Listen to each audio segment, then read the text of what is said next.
सभी हिंदी साहित्य प्रेमियों का हिंदी साहित्य की क्लास में आपका हार्दिक स्वागत, अभिनंदन। हम कर रहे थे द्विवेदी युग से संबंधित महत्वपूर्ण क्वेश्चन आंसर। ये इकाई द्विवेदी युग और उसके अंतर्गत जितनी भी कविता दी गई हैं आपकी यूजीसी नेट जेआरएफ में, द्विवेदी युग से महत्वपूर्ण कवि और द्विवेदी युग से जो महत्वपूर्ण जितनी भी रचनाएं दी गई हैं, जैसे साकेत है, आपका प्रिय प्रवास है, भारत भारती हैं, ये रचनाएं हैं काफ़ी, जो इनसे संबंधित जो जितने भी महत्वपूर्ण क्वेश्चन आपके आएंगे द्विवेदी युग से संबंधित, वो सभी मैंने इसी वीडियो में कन्वर्ट कर लिए हैं सभी।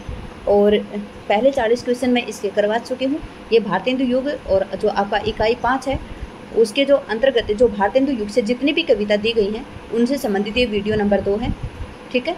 भारत भारती गुप्त जी की प्रसिद्ध कृति है। गुप्त जी ने किसके अनुरोध पर इसको लिखा था? भारत भारती है, ये सब सन 1912 की है इनकी कृति और ये एक प्रसिद्ध कृति है। और इसके लिए गुप्त जी किसके अनुरोध से लिखा था? तो राजा रामपाल सिंह के अनुरोध से लिखा था भारत भारती। देखिए, साकेत रचना के बारे में आपको बताना है। साकेत मैथिली शरण गुप्त जी की रचना है, बिल्कुल ठीक है। इसकी रचना सन 1917 में हुई थी। यही कथन गलत है। ठीक है, क्या है? गलत कथन है ये। क्यों गलत कथन है? क्योंकि ये सन 1931 में हुई थी और इसमें कुल 22 सर्ग हैं, ये भी गलत है। क्यों गलत है? क्योंकि ये इसमें कुल 12 सर्ग हैं। इसे लिखने में गुप्त जी ने 10 वर्ष लगे थे? नहीं, लेकिन मुझे ये भी नहीं पता कि कितने वर्ष लगे थे, लेकिन 10 वर्ष तो नहीं लगे थे। इतनी लंबी रचना इन्होंने नहीं की थी, तो इनकी रचना मैथिली शरण गुप्त ने की थी, साकेत की, और ये कथन बिल्कुल सत्य है। ठीक है। देखिए, क्वेश्चनों को थोड़ा स्पष्ट रूप से पढ़ते हैं। 1 मिनट आपको रुकना पड़ेगा। हाँ जी, अब देखते हैं। क्वेश्चन नंबर है 43। साकेत के केंद्र में किस पात्र की कथा वस्तु है? जो साकेत है उसके केंद्र में किस पात्र की कथा वस्तु है? तो ये है उर्मिला की कथा वस्तु। ठीक है, किसकी? उर्मिला की। साकेत किसका है? तो मैथिली शरण गुप्त जी का सन 1931 का महाकाव्य है। साकेत महाकाव्य के सृजन का प्रेरणा स्रोत क्या है? साकेत के बारे में आपसे पूछा जा रहा है कि जो साकेत महाकाव्य है उसके सृजन का प्रेरणा स्रोत क्या है? तो वो है रविंद्रनाथ टैगोर के द्वारा कृत है काव्य उपेक्षिता। ठीक है, क्या है? साकेत महाकाव्य के सृजन की प्रेरणा उनको कहाँ से मिली थी? तो रविंद्रनाथ टैगोर जी के द्वारा कृत जो काव्य उपेक्षिता है वो इसका आधार था। ठीक है, अगला है साकेत किस सर्ग में नायिका उर्मिला के विरह वर्णन दिया गया? ठीक है, कि साकेत का कौन सा सर्ग है जिसमें नायिका जो उर्मिला है उसके विरह वेदना का वर्णन है? वो सर्ग 9 में। ठीक। गुप्त जी ने साकेत महाकाव्य में किस प्रकार की शैली का उल्लेख किया? गुप्त जी का जो साकेत महाकाव्य है उसमें किस शैली का प्रयोग हुआ है? तो उसमें हुआ वेदर्भी काव्यात्मक गति शैली का प्रयोग। अगला है स्वदेश कुंडल, मृत्युंजय और राम रावण विरोध, ये रचनाएं किसकी? हमने पढ़ा था स्वदेश कुंडल पहनने की क्या देनी है आपको? राय देनी। ठीक है, तो स्वदेश कुंडल, मृत्युंजय और राम रावण विरोध ये किसका है? तो ये राय देवी प्रसाद जी का, राय देवी प्रसाद पूर्ण जी का है। आपसे पूछा जाए मैथिली शरण गुप्त जी का जन्म सन 1886 है। ठीक है, आपसे पूछा जाए महावीर प्रसाद जी का जन्म तो 1864 है। रामचरित उपाध्याय सन 1872 है और राय देवी पूर्ण सिंह इनका जन्म है 1868। आगे पूछा है कि राय देवी प्रसाद पूर्ण, इनके बारे में पूछा है। संस्कृत के अच्छे ज्ञाता थे, बिल्कुल ठीक है। वेदांत में उनकी विशेष रुचि थी, ये भी बिल्कुल ठीक है। ब्रजभाषा तथा खड़ी बोली पर उनका सम्मान अधिकार था, ये भी ठीक है। और उपरोक्त सभी भी आपका ठीक है। अगला है, देखिए, रामचरित चिंतामणि है। क्या है रामचरित चिंतामणि? रामचरित उपाध्याय की रचना, प्रबंध काव्य, खंड काव्य, ए और बी दोनों। तो देखिए, जो रामचरित चिंतामणि है ये रामचरित उपाध्याय की रचना है और एक ये प्रबंध काव्य है। तो ए और बी दोनों ही बिल्कुल ठीक है। आपका ऑप्शन होगा यहाँ पे सी। अगला है त्रिशूल उपनाम से रचना करने वाले कौन थे? त्रिशूल उपनाम से रचना करने वाले कौन थे? गया प्रसाद शुक्ल सनेही। त्रिशूल क्या है? गया, त्रिशूल गया, ठीक है। तो त्रिशूल उपनाम से रचना करने वाले कौन थे? गया प्रसाद शुक्ल सनेही। यहाँ पे आपके जो 4 कवि आए हैं इनके जन्मकाल मैं आपको बता देती हूँ। नाथूराम शर्मा शंकर हैं यहाँ पे, सियाराम शरण गुप्त जी हैं, और गया प्रसाद शुक्ल सनेही और राय देवी प्रसाद पूर्ण। तो देखिए गया प्रसाद शुक्ल सनेही है, इनका जन्म सन 1883 को है, और जो राय देवी प्रसाद पूर्ण है इनका जन्म है सन 1868 का। लेकिन 2 कवियों का मेरे दिमाग से स्किप हो गया है, अभी मुझे याद नहीं आ रहा है, ठीक है। निम्नलिखित में से कौन सा एक द्विवेदी युगीन कवि नहीं है? आपसे पूछा जा रहा है कि द्विवेदी युगीन कवि कौन नहीं है, तो श्याम सुंदर दास जी हैं, वो नहीं है। कौन नहीं है? श्याम सुंदर दास जी। जबकि द्विवेदी युगीन कवि हैं कौन? गया प्रसाद शुक्ल सनेही, रामनरेश त्रिपाठी और रामचरित उपाध्याय। गया प्रसाद शुक्ल सनेही का जन्म कब का है? सन 1883 का है। रामनरेश त्रिपाठी का जन्म सन 1889 है। 1889 में आप याद रखेंगे रामनरेश त्रिपाठी जी का है, माखनलाल चतुर्वेदी जी का भी है, और जयशंकर प्रसाद जी का जन्म भी 1889 है। रामचरित उपाध्याय का जन्म सन 1872 है, और श्याम सुंदर दास जी का जन्म याद रखेंगे 1875 है उनका जन्म वर्ष। राष्ट्रीय काव्यधारा में कवियों ने जनमानस में देश के प्रेम और आत्मविश्वास को जागृत किया है, बिल्कुल ठीक है। देश प्रेम व स्वतंत्रता की उत्कृष्ट भावना अभिव्यक्त की है, ये भी ठीक है। स्वतंत्रता की चेतना को जागृत किया है, ये भी ठीक है। उपरोक्त सभी आपका कथन बिल्कुल ठीक है। अगला है राष्ट्रीय काव्यधारा के प्रमुख कवि कौन हैं? तो माखनलाल चतुर्वेदी हैं। राष्ट्रीय काव्यधारा के प्रमुख कवि कौन हैं? तो माखनलाल चतुर्वेदी हैं, और इन्हें क्या कहा जाता है? माखनलाल चतुर्वेदी को एक भारतीय आत्मा कहा जाता है। इन्हीं को कहा जाता है ना भारतीय आत्मा, इन्हें भारतीय आत्मा कहा जाता है। माखनलाल चतुर्वेदी का जन्म आपसे पूछे तो सन 1889 है। मैंने अभी आपको बताया था रामनरेश त्रिपाठी जी हैं, उनका 1889, माखनलाल चतुर्वेदी जी 1889, जयशंकर प्रसाद 1889, रामचरित उपाध्याय 1872, और यहाँ पे कौन है? जयशंकर प्रसाद 1889, और गया प्रसाद शुक्ल सनेही 1883। ओके, अगला क्वेश्चन है बालकृष्ण शर्मा नवीन के संबंध में कौन सा कथन सही नहीं है? आपसे पूछा जा रहा है कि बालकृष्ण शर्मा नवीन जी का के संबंध में पूछा जा रहा है कि ये कौन सा कथन सही नहीं है। उनकी अधिकांश रचनाएं जेल में लिखी गई, बिल्कुल ठीक है, क्योंकि वो अधिकांश रचनाएं कहाँ पे लिखी थी? उन्होंने जेल में लिखी थी। वह फकीर बादशाह के थे, वह फकीर बादशाह थे, तो ये कथन भी बिल्कुल ठीक है। हम विस्पाई जन्म के उनकी प्रसिद्ध रचना है, बिल्कुल ठीक है। ये छायावाद के प्रतिनिधि कवि थे, यही कथन गलत है, क्योंकि वो छायावाद के नहीं, वो द्विवेदी युग के कवि थे, ठीक है। बालकृष्ण शर्मा नवीन किसके थे? द्विवेदी युग के थे, और क्या बोलते हैं उसको? सांस्कृतिक धारा थी ना, जो राष्ट्रीय काव्यधारा के अंतर्गत आते थे कवि बालकृष्ण शर्मा नवीन। कविता कामिनी कांत, भारतेंदु प्रज्ञेंदु, साहित्य सुधाकर उपाधियों से सम्मानित किसको किया गया था? कविता कामिनी कांत, भारतेंदु प्रज्ञेंदु, साहित्य सुधाकर, इन उपाधियों से किसको सम्मानित किया गया था? तो वो थे नाथूराम शर्मा शंकर। नाथूराम शर्मा शंकर का जन्म कब हुआ था? मैं स्किप हो गई थी मेरे दिमाग से, अब भी याद नहीं आ रहा। चलिए देखते हैं। गया प्रसाद शुक्ल सनेही सन 1883 का है। अयोध्या सिंह उपाध्याय हरिओद जो 1865 है, और जो आपका सुमित्रा नंदन पंत है, इनका जन्म सन कब का है? 1900 का है, और नाथूराम शर्मा शंकर 1859 का है। कब का है? 1859 का, ठीक है।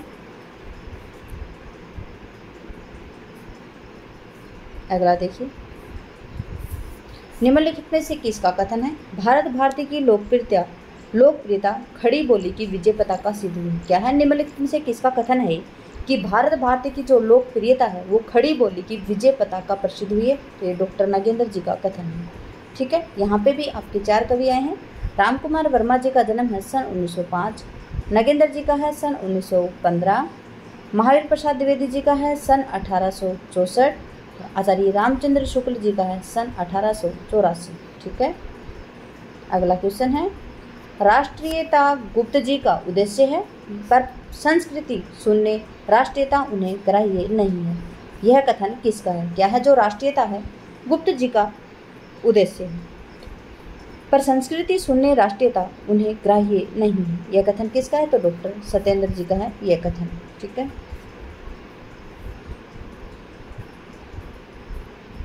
अगला क्वेश्चन है, भारतीय संस्कृति के प्रवक्ता होने के साथ साथ मैथिलीशरण गुप्त जी राष्ट्रीय कवि भी रहे हैं। उनकी प्राय सभी रचनाएं राष्ट्रीयता से ओतप्रोत हैं। यह कथन किसका है? तो ये डॉक्टर उमाकांत का कथन है। किसके बारे में? मैथिलीशरण गुप्त जी के बारे में। ठीक है। अगला क्वेश्चन है,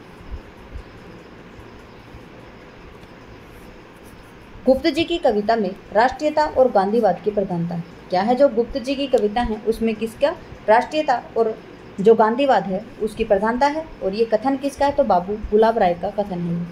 किसका कथन है? बाबू गुलाब राय का कथन है। अगला क्वेश्चन है, खड़ी बोली में के पद्य विधान पर द्विवेदी जी का पूरा असर पड़ा। क्या है जो खड़ी बोली के पद्य विधान है उस पर द्विवेदी जी का पूरा असर पड़ा। बहुत से कवियों की भाषा शिथिल और अव्यवस्थित होती थी। द्विवेदी जी के अनुकरण में अन्य लेखक भी शुद्ध भाषा लिखने लगे। ये कथन किसका है? तो यह है आचार्य रामचंद्र शुक्ल जी का। किसका कथन है? आचार्य रामचंद्र शुक्ल जी का है। नंद दुलारे वाजपेयी सन 1906 है इनका जन्म। रामचंद्र शुक्ल जी 1884 है। नामवर सिंह जी सन 1926 है। और याद रखेंगे नामवर सिंह जी के साथ ही धर्मवीर भारती जी का नाम आता है सन 1926 प्रकाशन वर्ष जन्म वर्ष में। मैथिलीशरण गुप्त जी का जन्म है सन 1886, क्योंकि मेथी कितने रुपए किलो है? 86 रुपये किलो है। मुझे तोड़ लेना वनमाली, देखिए ये पंक्तियाँ बड़े प्यार से पढ़ेंगे क्योंकि बहुत अच्छी पंक्तियाँ हैं।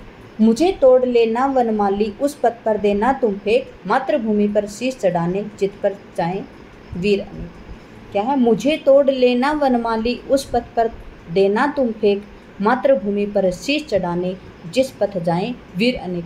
ये पंक्तियाँ जो राष्ट्र प्रेम से ओतप्रोत हैं और इनकी रचयिता किसने की? तो इसके रचयिता थे माखनलाल चतुर्वेदी जी। कौन थे? माखनलाल चतुर्वेदी जी। सियाराम शरण गुप्त जी आए हैं आपके यहाँ पे। सियाराम शरण गुप्त जी पिछली बार मुझे याद नहीं आए थे, अब की बार याद आ गए हैं। सन 1895 इनका। ठीक है। जयशंकर प्रसाद 95 है ये। जयशंकर प्रसाद 1889 हैं। माखनलाल चतुर्वेदी 1889 हैं। और गया प्रसाद शुक्ल स्नेह सन 1883। ठीक है। वंदना के इन स्वरों में एक स्वर मेरा भी मिला लो। वंदना के इन स्वरों में एक स्वर मेरा भी मिला लो।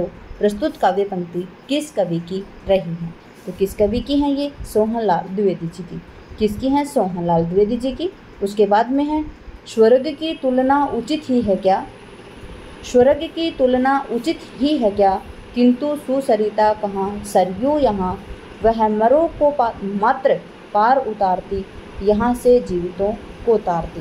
ये कविता किसकी है? इस कवि की पंक्तियाँ हैं ये। तो ये पंक्तियाँ हैं मैथिलीशरण गुप्त जी की। किसकी पंक्तियाँ हैं? मैथिलीशरण गुप्त जी की। अगला है, लिखो न करो लेखनी बंद, श्रीधर सम सब कवि स्वच्छंद। क्या है? लिखो न करो लेखनी बंद, श्रीधर सम सब कवि स्वच्छंद। और प्रस्तुत काव्य पंक्तियाँ किसकी हैं? तो ये काव्य पंक्तियाँ हैं श्रीधर पाठक जी की। किसकी हैं? श्रीधर पाठक जी की। अगला है, देखिए पूरे ध्यान के साथ में पढ़ना है, फिर इसका आंसर भी आपको लगाना है। सच्चा प्रेम वही है जिसकी तृप्ति आत्म बलि पर हो निर्भर, त्याग बिना निष्प्राण प्रेम है, करो प्रेम पर प्राण निछोवर। उपरोक्त पंक्तियों का आज से आपसे पूछा है। सच्चे प्रेम के लिए त्याग को महत्वपूर्ण बताया गया है, तो ये बिल्कुल ठीक है, क्योंकि सच्चे प्रेम के लिए त्याग जरूरी है, त्याग महत्वपूर्ण है। सच्चा प्रेम आत्म बलिदान की भावना से परिपूर्ण है, बिल्कुल ठीक है। जो सच्चा प्रेम होता है वो आत्म बलिदान की भावना से भी परिपूर्ण है। त्याग के बिना प्रेम निष्प्राण है, बिल्कुल गलत। त्याग के बिना कभी भी प्रेम निष्प्राण नहीं हो सकता। प्रेम पर हंसते हंसते प्राण निछोवर नहीं करने चाहिए। तो देखिए त्याग के बिना प्रेम निष्प्राण है, बिल्कुल ठीक है, क्योंकि त्याग नहीं करेंगे जब तक प्रेम क्या है? निष्प्राण है। उसके बाद में प्रेम पर हंसते हंसते प्राण निछावर नहीं करने चाहिए, ये भी गलत है, ये कथन गलत है। ठीक है। तो यहाँ पे 1 2 3 आपका बिल्कुल ठीक है। अगला है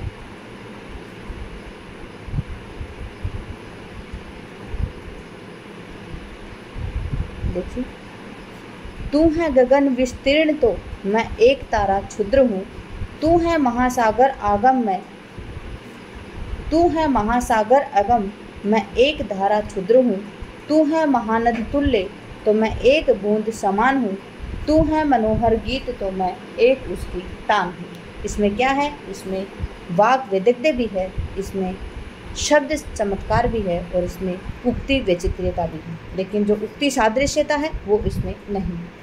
तो आपके कथन आएंगे 1 2 3।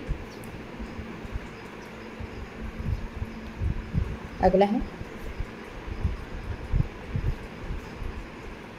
पूरी होवे न यदि तुमसे अन्य बातें हमारी, तो तू मेरी विनय इतनी मान ले और चली जा, छू के प्यारे कमल पग को प्यार के साथ आ जा, जी जाऊंगी हृदय तल में तुझी को लगा के।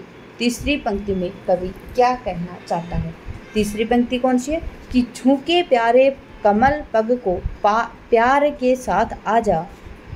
ये इस पंक्ति में कवि क्या कहना चाहता है? क्या कहना चाहता है? कमल के दल को छूकर चली जाती है, ये कथन गलत है। क्या है? प्रीतम के प्यारे कमल के समान चरणों को प्रेम के साथ छूकर मेरे पास आजा, बिल्कुल ठीक है। और प्रीतम के चरण धूल लाकर मुझे दे दे, ये भी कथन बिल्कुल ठीक है। तो यहाँ पे 2 और 3 बिल्कुल ठीक है। और 2 और 3 आपके किस ऑप्शन में है? ये हैं आपके बी ऑप्शन में। अगला है, मुझे मत मारो मैं अबला बाला वियोगिनी, तुम तो दया विचारो। उक्त पंक्ति में गुप्त जी का क्या अभिप्राय है? क्या अभिप्राय है गुप्त जी का? अभिप्राय क्या है इसमें? उर्मिला को काम भावना सता रही है, बिल्कुल ठीक है। ये किससे संबंधित है? साकेत से संबंधित है। ये उर्मिला को क्या हो रहा है? काम भावना सता रही है।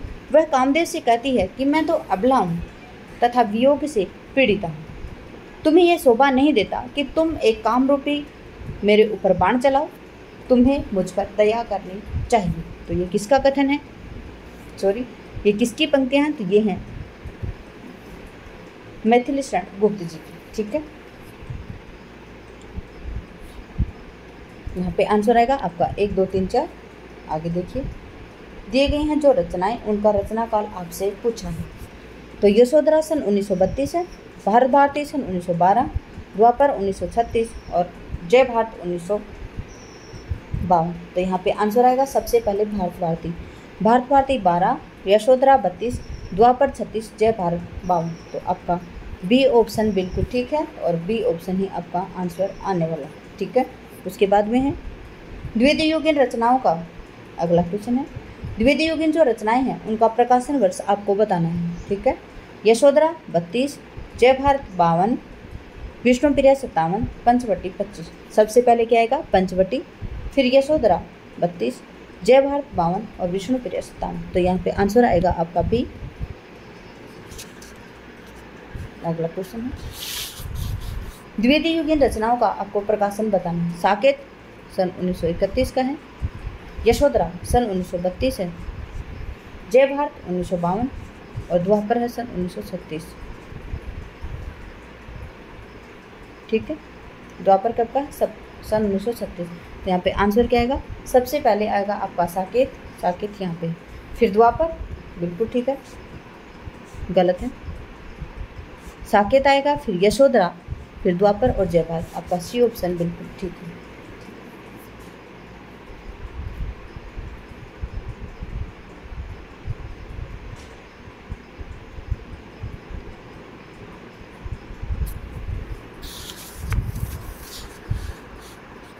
कहाँ पे आ गए हम? हाँ जी, 72 में देखिए, द्वितीयुगीन रचनाओं का प्रकाशन वर्ष आपको बताना है। जयद्रथ वध सन 1910 का है, पंचवटी सन 1925, भारत भारती 12 और झंकार है इनकी 29 की, ठीक है।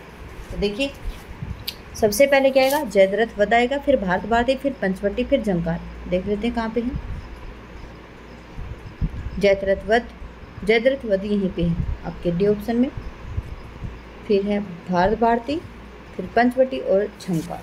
ठीक है, जयद्रथवत सन 1910, भारत भारती 1912, पंचवटी 25 और झंकार आपका 29। ठीक है, अगला क्वेश्चन है, सुमेलित आपको करना है।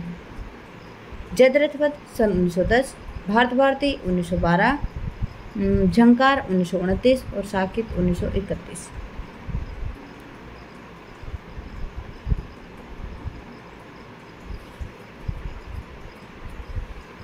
अगला है, आपको सूची फर्स्ट से सूची सेकंड को मिलाना है। भारत भारती 1912, यशोधरा 1932 सॉरी, और द्वापर 1936, जय भारत 1952। आपका आंसर आएगा क्या? 1, 3,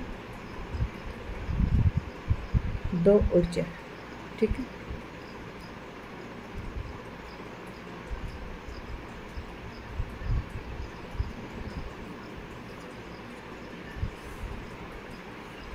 एक 3 2 4, 1 3 2 4 आपका है यहाँ पे डी ऑप्शन में। अगला है, सूची फर्स्ट को सूची सेकंड से आपको सुमेलित करना है। ठेठ हिंदी का ठठ 1899, आदिगिला 1907, चौके चौपते 1932 और वेदई वनवास 1940। तो आपका आंसर आएगा 1 2 3 4। तो आपका 1 2 3 4 आपका ए ऑप्शन में है।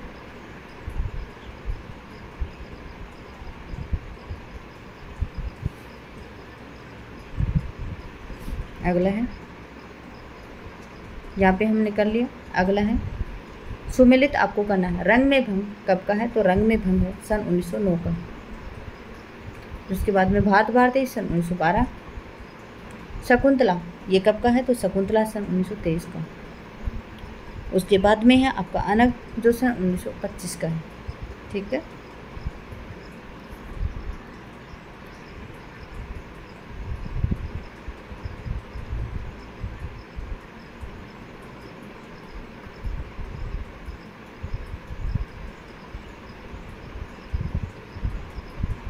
अगला क्वेश्चन, निम्नलिखित कथनों पर आपको विचार करना है।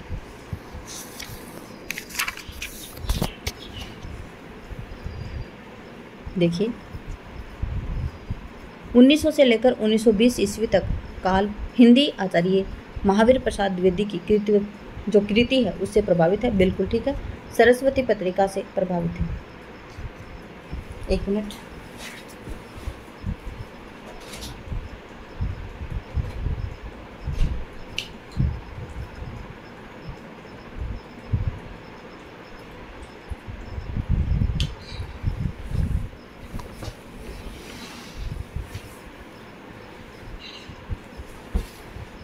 नहीं आज ऐसी तबीयत ऐसी डाउन लग रही है जैसे जीभ पहले ही हकला रही है ऐसे, सॉरी। देखिए, क्वेश्चन नंबर 77 है। 1900 से लेकर 1920 ईस्वी तक काल है वो हिंदी महावीर जो हिंदी आचार्य हैं महावीर प्रसाद द्विवेदी उनकी जो कृतित्व है उससे प्रभावित है। ठीक है, यह कालखंड द्विवेदी युग से जाना जाता है। तो बिल्कुल ठीक है, ये आपका 1 और 2 दोनों ही ऑप्शन ठीक है। अगला क्वेश्चन है, द्विवेदी युग के सर्वश्रेष्ठ कवि मैथिली शरण गुप्त जी हैं। बिल्कुल ठीक है, क्योंकि मैथिली शरण गुप्त जी को भारत भारती के लिए इन्हें राष्ट्र कवि की उपाधि दी थी महात्मा गांधी ने। तो इन्हें राष्ट्र कवि की उपाधि भी दी गई थी, इन्हें राष्ट्र कवि भी कहा जाता है। ठीक है, तो द्विवेदी युग के सर्वश्रेष्ठ कवि कौन हुए? कवि मैथिली शरण गुप्त जी। तो यहाँ पे 1 और 2 दोनों ही आपका ठीक है। अगला क्वेश्चन है, निम्नलिखित कथनों पर आपको विचार करना। देखिए, प्रिय प्रवास खड़ी बोली में लिखा गया हिंदी का प्रथम महाकाव्य। बिल्कुल ठीक है, खड़ी बोली में लिखा गया हिंदी का पहला महाकाव्य प्रिय प्रवास सन 1914 में लिखा गया था।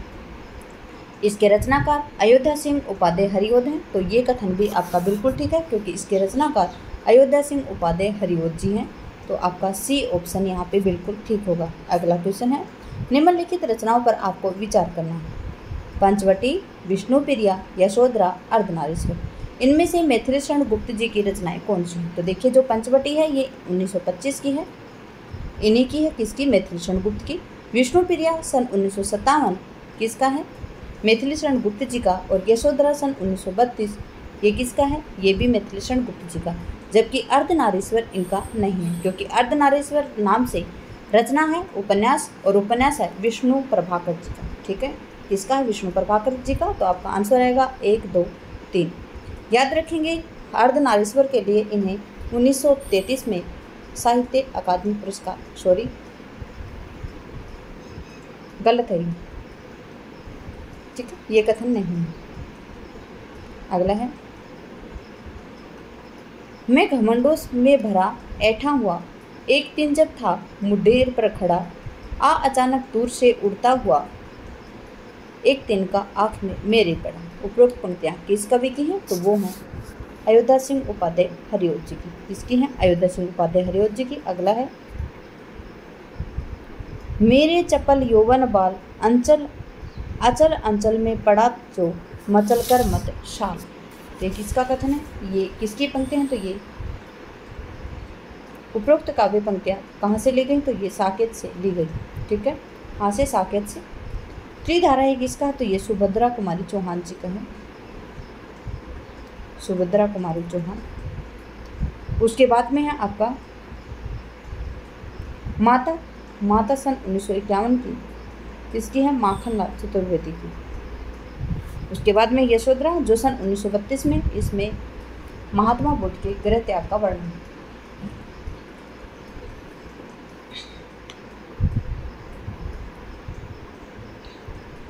अगर कोई जल्दी में वीडियो देखना चाहिए तो वो वीडियो की रफ्तार को बढ़ाकर देख सकता है। युग युग तक चलती रही कठोर कहानी, रघुकुल में थी एक अभागी रानी। उपरोक्त पंक्तियाँ साकेत के किस पात्र की हैं? किस पात्र की हैं ये? तो ये हैं कैकेयी की। क्या है? युग युग तक चलती रहे कठोर कहानी, रघुकुल में थी एक अभागी रानी। ठीक है, अगला है, सारे देववृंद से खींचकर देवराज ने नयन हजार। क्या है? सारे देववृंद से खींचकर देवराज के नयन हजार, कामदेव पर पड़े चाव से आकर पड़े एक ही बार। तो ये किसका है? महावीर प्रसाद द्विवेदी जी की पंक्तियां हैं ये। सारे देववृंद से खींचकर देवराज के नयन हजार, कामदेव पर पड़े चाव से आकर पड़े एक ही बार। किसका कथन है ये? महावीर प्रसाद द्विवेदी जी का कथन है।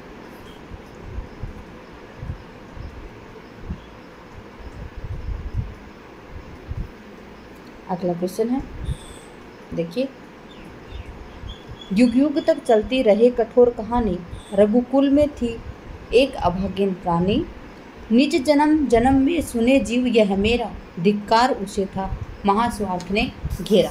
इन पंक्तियों की जो भाव व्यंजना है वो किस प्रकार से हुई? तो अनुताप है इसमें और विनय है, कर्वोक्ति नहीं है और लोक व्यवहार का भी इसमें वर्णन नहीं है। तो आपका आंसर आएगा 1 और 2 बिल्कुल ठीक, आपका सी ऑप्शन। ठीक है, दोबारा से पंक्तियाँ पढ़ेंगे। युग युग तक चलती रही कठोर कहानी, रघुकुल में थी एक अभागिन रानी, निज जन्म जन्म में सुने जीव यह मेरा, धिक्कार उसे था महास्वार्थ ने घेरा। अगला है, मैथिली शरण गुप्त जी की यहाँ पे रचना दी गई है। रंग में भंग इनका सन 1909 का है। पंचवटी सन 1925 है, साकेत 1931 है और विष्णु प्रिया सन 1957। ठीक है, तो यहाँ पे आंसर क्या आएगा? आपका ए ऑप्शन ही बिल्कुल ठीक है। ठीक है, उसके बाद में अगला क्वेश्चन है, निम्नलिखित रचनाओं का आपको सही अनुक्रम बताना। विषाद कब का है? तो सन 1925 का है। आद्रा कब का है? सन 1927। मृण्मय किस कब का है? तो सन 1936। और आपका बापू कब का है? तो सन 1937। आपसे पूछा जा सकता है कि ये सभी रचनाएं किसकी हैं? विषाद, आद्रा, मृण्मय और बापू, तो ये सभी हैं सियाराम शरण गुप्त जी की रचना। ठीक है, कब का है? विषाद इनका 25 है, आद्रा इनका 27 है, मृण्मय इनकी 36 है और बापू इनका 37 है। अगला क्वेश्चन है, प्रकाशन वर्ष के अनुसार हरिऔध की काव्य पंक्तियाँ काव्य कृतियों का सही अनुक्रम। आपसे पूछा कि हरिऔध जी की काव्य कृतियाँ, हरिऔध जी की काव्य कृतियों में जो प्रिय प्रवास है ये सन 1914 का है, पद्य प्रसून 1925 है, चौखे चौपते सन 1932 है और वैदेही वनवास ये सन 1940 है। ठीक है, वैदेही वनवास कब का? सन 1940। तो इस हिसाब से तो आंसर आपका यही, इसका भी ए ही ऑप्शन होगा। ठीक है, अगला है किसान किसकी रचना है और ये कब की है? तो किसान मिथिलेश गुप्त की सन 1917, पंचवटी सन 1925 और हिंदू है 1927 और गुरुकुल है सन 1929। ठीक है, पे आंसर आएगा आपका 4 3 2 1। 4 3 2 1 कहाँ पे है? यहाँ पे। अगला क्वेश्चन है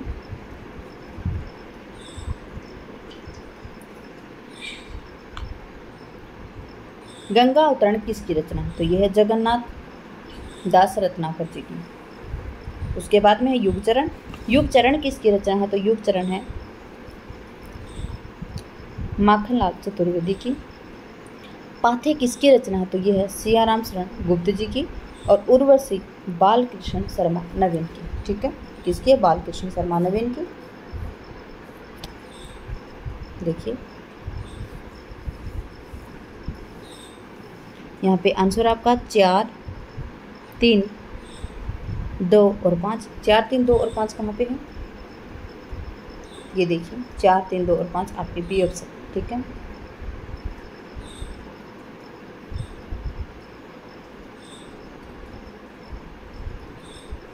अगला है 91 भारत गीत ये किसकी रचना है? तो भारत गीत श्रीधर पाठक जी की रचना है। किसकी है? श्रीधर पाठक। आपसे पूछा जाए कब की है? तो सन 1928 की है। फिर है पारिजात। पारिजात किसकी है? तो हरिओत जी की। कब की है? आपसे पूछा जाए तो सन 1927 की है। ठीक है, उसके बाद में है पंचवटी। ये किसकी है? तो मिथिलेश गुप्त की सन 1925 की है। उसके बाद में है आपका मानसी, और मानसी है पथिक साहब की, सॉरी त्रिपाठी साहब की।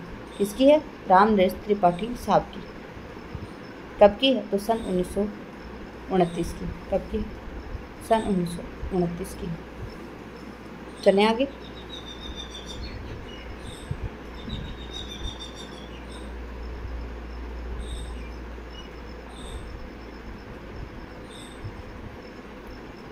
देखिए अगला क्वेश्चन है चोखे चौकते ये किसकी है? हरिओत जी की। कब की है? तो सन 1932 की।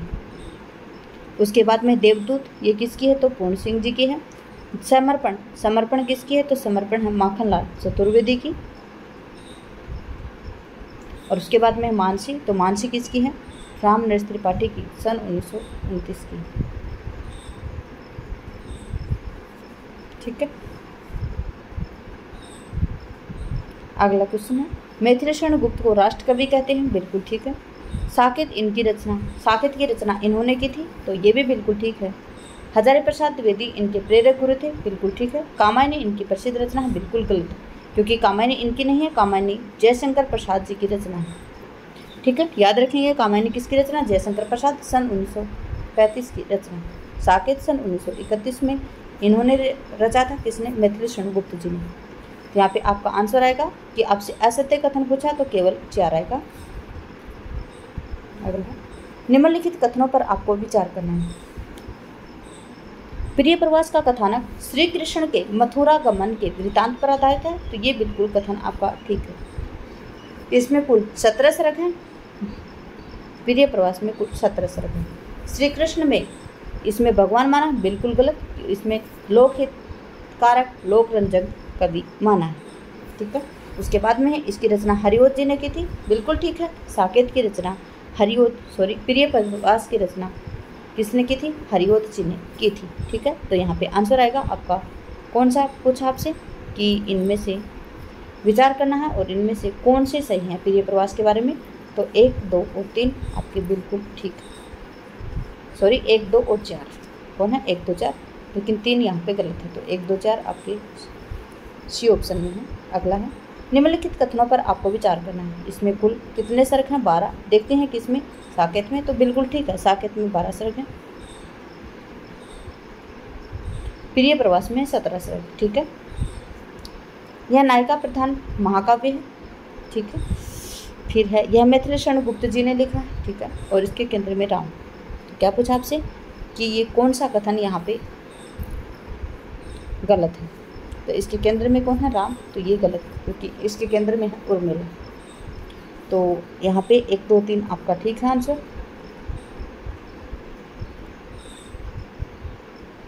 आपसे पूछा कि कौन सा गलत है, तो गलत यहाँ पे आएगा केवल 4। ठीक है,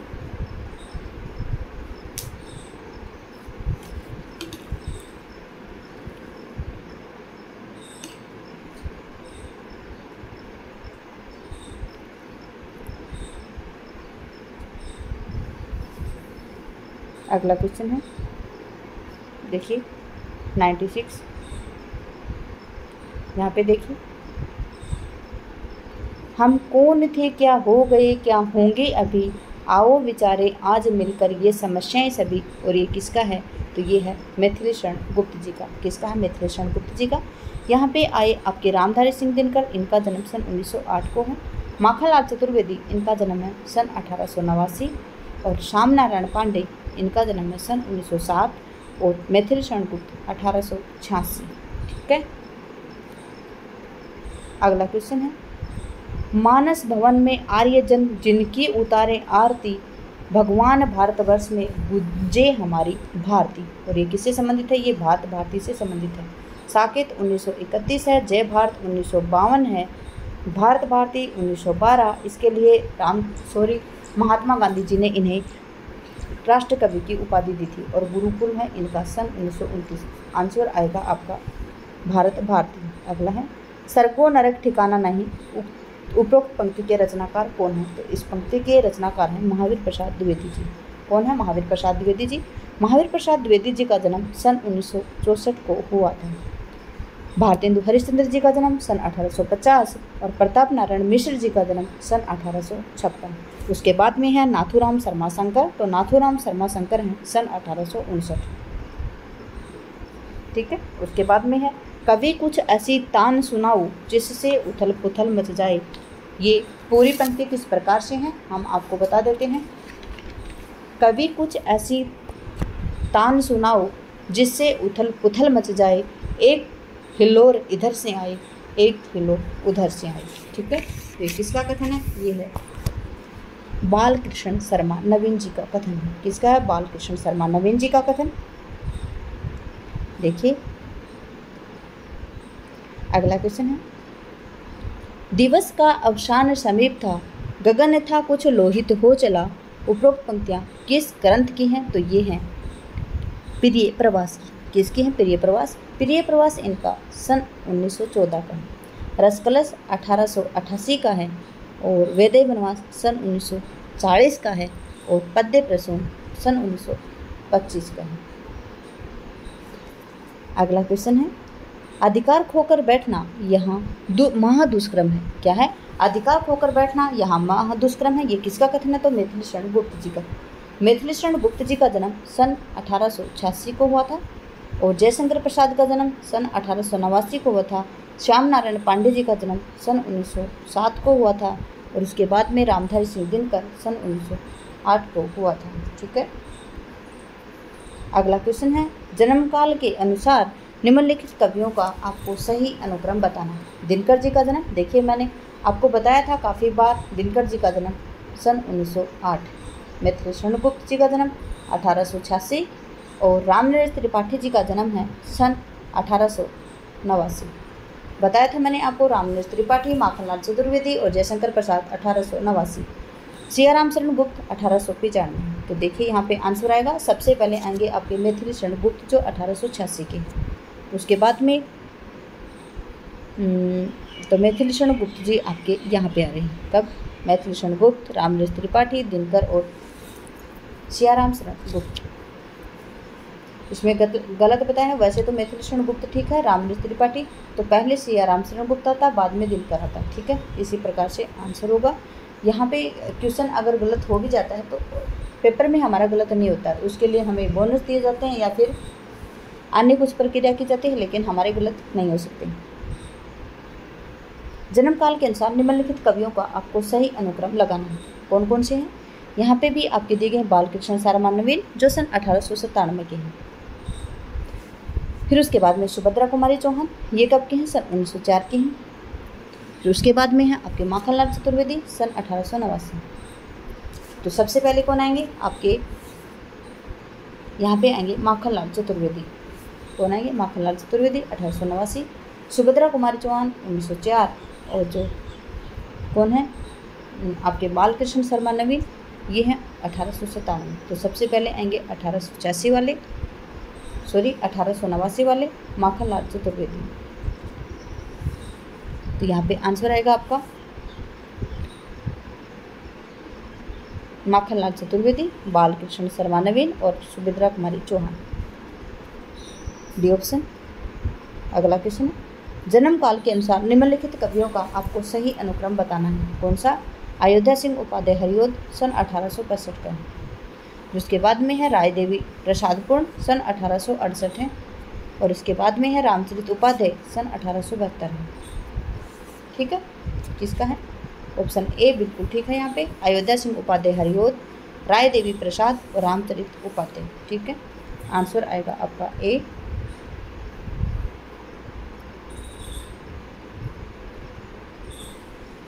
देखिए आज हम ये तय करेंगे, अगले क्वेश्चन है वो करेंगे हम अगली क्लास में। अंतिम क्लास होगी फिर आपकी द्विवेदी युग से संबंधित। क्लास में बने रहने के लिए आपका धन्यवाद। आपका दिन शुभ रहे। जय हिंद, जय भारत, जय जवान, जय किसान।